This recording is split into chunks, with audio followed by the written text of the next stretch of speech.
Once there was a man who dreamed that he was in a great hall where all the religions of the world were gathered. He realized that each religion had much that seemed desirable and worthy. He met a nice couple who represented the Church of Jesus Christ of Latter-day Saints and asked, "What do you require of your members?" "We do not require anything," they replied, "but the Lord asks that we consecrate all."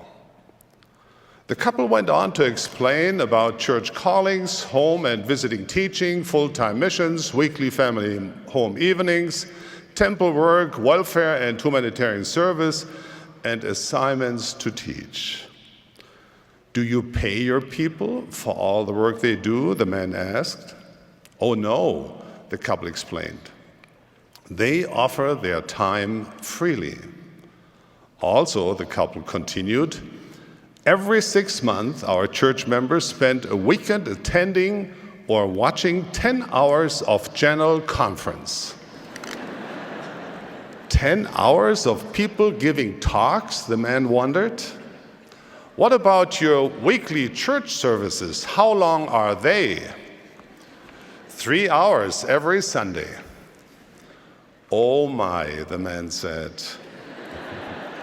"Do members of your church actually do what you have said?" "That and more. We haven't even mentioned family history, youth camps, devotionals, scripture study, leadership training, youth activities, early morning seminary, maintaining church buildings, and of course, there is the Lord's law of health, the monthly fast to help the poor, and tithing." The man said, "Now I'm confused. Why would anyone want to join such a church?" The couple smiled and said, "We thought you would never ask." Sisters, I don't want to overpraise you as we do sometimes in Mother's Day talks that make you cringe. You don't have to be perfect. I don't claim that you are, with one possible exception who's sitting nearby at the moment. What I mean to say is that wherever, or whether you're single or married, whether you have born children or not, whether you're old, young, or in between, your moral authority is vital, and that perhaps we've begun to take it and you for granted.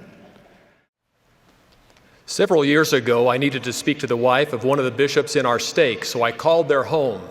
A young son answered the phone. I said, "Hello, is your mother there?" His reply, "Yes, she is. I'll get her." "Who is this?" My response, "Tell her it's President Nielsen." There was a short pause, and then in a very animated voice, I heard, "Hey, Mom, President Hinckley's on the phone." I can't imagine what she must have been thinking. It had to be the longest walk to the phone she ever had.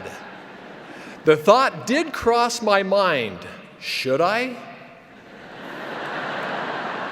I didn't, but we had quite a laugh. Now that I think about it, she must have been so disappointed just talking to me.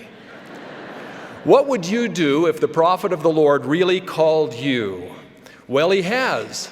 President Monson, once again this morning, called each one of us to a very important work. He said, "Now is the time for members and missionaries to come together, to work together, to labor in the Lord's vineyard, to bring souls unto him." We know from our research that most active members of the church want the blessings of the gospel to be part of the lives of others whom they love, even those whom they have never met.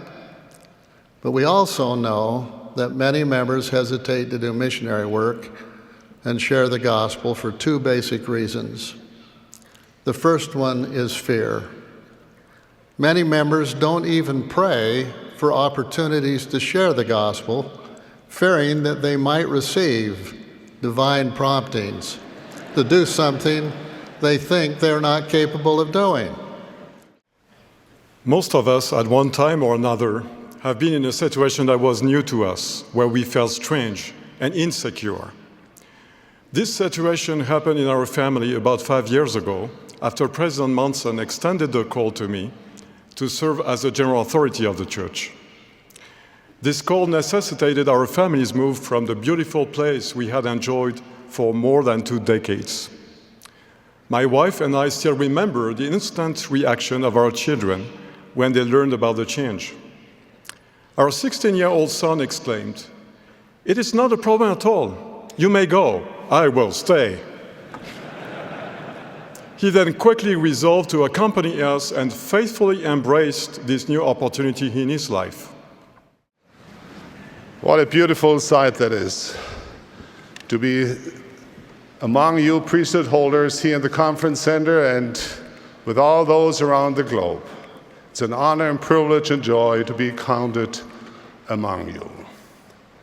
When I was young, falling and getting up seemed to be one and the same motion. Over the years, however, I have come to the unsettling conclusion that the laws of physics have changed, and not to my advantage. Not long ago, I was skiing with my 12-year-old grandson. We were enjoying our time together when I hit an icy spot and ended up making a glorious crash, landing on a steep slope. I tried every trick to stand up, but I couldn't. I had fallen and I couldn't get up. So he gave you a story to encourage you. It is a parable for overloaded priesthood holders. We sometimes call it the story of the Good Samaritan, but it is really the story of a great priesthood bearer in these busy, difficult last days. The story is a perfect fit for the overtaxed priesthood servant. Just remember that you are the Samaritan and not the priest or the Levite who passed by, the wounded man. President Hinckley graciously invited the home teacher to come in and sit down and to instruct 3 apostles and our wives concerning our duty as members. With a bit of trepidation, the home teacher did his best. President Hinckley thanked him for coming, after which he made a hurried exit. I mentioned one more example of the incorrect way to accomplish home teaching. President Marion G. Romney, who was a counselor in the first presidency some years ago, used to tell about his home teacher, who once went to the Romney home on a cold winter night. He kept his hat in his hand and shifted nervously when invited to sit down and give his message. As he remained standing, he said, "Well, I'll tell you, Brother Romney, it's cold outside. And I left my car engine running so it wouldn't stop. I just came by so I could tell the bishop I'd made my visits."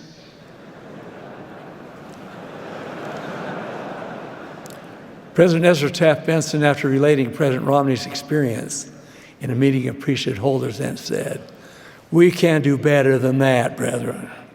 Much better." I agree. My mother lived in New Jersey for 16 years so that my father could support the family by doing research and teaching chemistry. To her, it was a sacrifice being separated from her widowed mother and her unmarried sister who had cared for her in the old family farmhouse. They both died while Mother was far away in New Jersey. Those were the only times I ever saw my mother cry. Years later, my father was offered a job in Utah. He asked my mother, again in all innocence, "Mildred, what do you think I should do?" She said, "Henry, do whatever you think is best." He turned down the offer. The next morning, she wrote him a letter that I wish I still had. I remember that she told him, "Don't open it here, go to the office and open it there." It began with a rebuke. He had promised her years before that if he ever could, he would take her to be near her family. He was surprised by her expression of irritation. He had not remembered the desire of her heart. He immediately sent a message accepting the job offer. He said, "Mildred, why didn't you tell me?" She said, "You were supposed to remember."